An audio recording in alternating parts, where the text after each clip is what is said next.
Hi everyone, I'm Dr. Radhika. So welcome to the channel Pathopers_Radhika. So this is not going to be a clinical scenario based discussion video which I usually do. I just wanted to have a small discussion and convey certain messages to you and want to get certain suggestions from you for the betterment of the channel. Okay.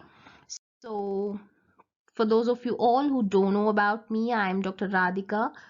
I did my UG from Teni Medical College and post-graduation from Christian Medical College, Vellore, and right now working as a consultant pathologist in Coimbatore, right? So before going into all those suggestions and the messages, first of all, my heartfelt Happy New Year to all of you. So 2020 would have been a tough for most of us, but yes, we all survived through 2020. So 2021 hopefully must be good. So wish you all a very happy new year and stay positive always. There is always some good things to look into everything in spite of all the chaos or all these struggles. So be ambitious, stay focused, and stay strong. Okay. So I'm one sort of person who believes that little drops of water makes a mighty ocean. So that's how this video started. Like it started as a 5-minute discussion in July 2020. Now we are 6 months down the lane. So thanks for your support. So keep supporting, keep watching the videos. So as 6 months have crossed, so I thought I'd ask some suggestions from the viewers. So as I told, I believe like small things gradually lead to great things at the end. So 5 minutes video daily, if you would have watched, I've covered most of the important clinical scenarios. So I think spending 5 minutes time for watching a video would be good. So maybe it's just a 5 minutes video for you all, but it requires a lot of effort to concise all the findings and tell you it in a very precise way, right? So you can make use of it. So just learn little things daily. You also will feel a little positive if you learn little things new.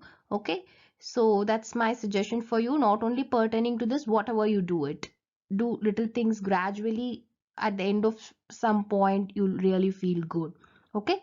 So what I would like to ask you is, if you want me to change the way of teaching, or if you want any particular topic to be discussed, you can post in the comment. Your suggestions are always welcome, right? So recently, for the past 1 week, I've just changed my mode a little. So initially I started with 5 minutes clinical scenario based discussions. Then I thought I'll put some important images with some music without interacting, just a music and just like a slideshow. Then recently I've started discussing some small topics for 10 to 15 minutes like thrombosis and embolism. So your suggestions are welcome. So I'll try to uh, put up videos as per your needs, because you're going to view it and you're at the receiving end. Okay. So anything is fine with me. But personally, what I feel is people would love to watch short videos of less than 15 minutes duration. And that's the most of the attention span you can spend rather than a lot of time watching videos, right? So I just don't want to end this video blindly by just asking suggestions and conveying whatever I want to tell, and just by telling Happy New Year and keep supporting. I want you to take some messages and just want to tell how colorful pathology is all about. Okay. So just for those who are new, you might find it difficult to understand what I'm talking about. Those who have already read something about pathology might find a little bit useful. Okay. So what is red is all about to go in pathology. So you have a group of special stains. So one of the special stains is Congo red. So Congo red is a special stain which you can use to highlight a abnormal protein called amyloid. Okay, so amyloid is very important. So if it gets deposited anywhere, it can cause the disease called amyloidosis. And if you want to prove that's amyloid, you do a Congo red stain. And you have something called red neurons. Where can you see red neurons? Whenever you have an acute neuronal injury, you can see red neurons, right? Then you have an interesting feature about the color brown and pathology. So you have a lot of things to go about in brown. So what is all about brown? So in the heart, you can have something called brown atrophy of heart. That's due to deposition of a pigment called lipofuscin. So lipofuscin is again an important pigment. As you age, lipofuscin can deposit in your heart, in your liver, and some other organs. So it's called wear and tear pigment. It's called wear and tear pigment. And when you take a cell, this pigment tends to deposit near the nucleus. That's called perinuclear. So these 2 points you can remember. Point number 1, it's called wear and tear pigment, and it's perinuclear in location, right?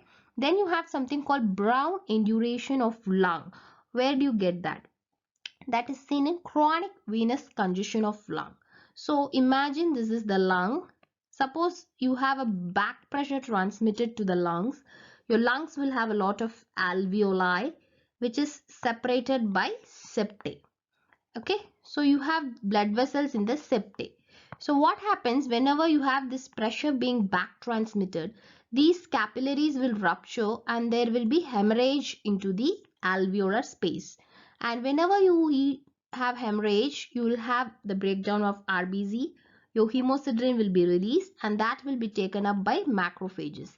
And these hemosiderin laden macrophages are called heart failure cells. Okay, because due to heart failure, you can have back pressure being transmitted to the lungs. So that's called heart failure cells. So remember, heart failure cells are seen in the lungs, not in the heart. Because it's due to cardiac failure, we call them heart failure cells. They are nothing but macrophages which have taken up the hemosiderin pigment. So when they gradually deposit, what happens? It can have a brown induration of lung. Then you have something called brown tumor of bone, which is seen in hyperparathyroidism or von Recklinghausen disease of the bone. So what is von Recklinghausen disease or what is brown tumor? So what happens in hyperparathyroidism? Imagine this is the bone. So in hyperparathyroidism, there will be resorption of calcium. Your calcium will be resorbed from the bone. So your bone is more prone for fractures. So whenever you have fracture, you have a lot of hemorrhage. And because of this calcium deposition, you can have a cystic change with lot of hemorrhage and hemosiderin deposition. Thus, we call it as brown tumor of hyperparathyroidism, right? Then we have something called apple green birefringence. So I was telling about amyloid. You can do a Congo red stain, and when you examine under a polarized light, it gives a apple green birefringence. Then you have something called blue bone. So you have a tumor of bone called aneurysmal bone cyst. Imagine this is a bone. You can have a cyst in the bone. So there is a particular type of a cyst called aneurysmal bone cyst. So in this what happens? You will have a lot of cyst. You can have some giant cells. The bone will have a bluish appearance, that we call it as a blue bone. So blue bone can be seen in aneurysmal bone cyst. Next, you have something called orange tonsils, which you can see it in a disease called Tangiers disease. So Tangiers disease is due to abnormality in ATP binding cassette genes. You have a lot of ATP binding cassette genes. So you'll be learning about this in biochemistry. So orange tonsils are seen in Tangiers disease, right? So I thank you everyone for supporting my channel for these many months. So if you have any suggestions or anything to be discussed, you can post in the comments. So I'll be posting video based on that. So thank you everyone for your patient listening and wish you all a happy new year. Thank you.